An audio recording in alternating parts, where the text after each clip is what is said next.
You ask Tiger to solve. This deals with linear equations with one unknown. The final result is x equals 3 over 5. Let's solve it step by step. Group all x terms on the left side of the equation. Add 8x to both sides. Simplify the arithmetic. Group like terms. Simplify the arithmetic. Isolate the x. Divide both sides by 10. Simplify the fraction.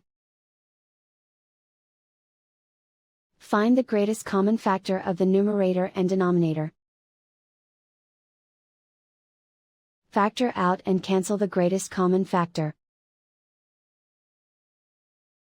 And so the final result is x equals 3 over 5.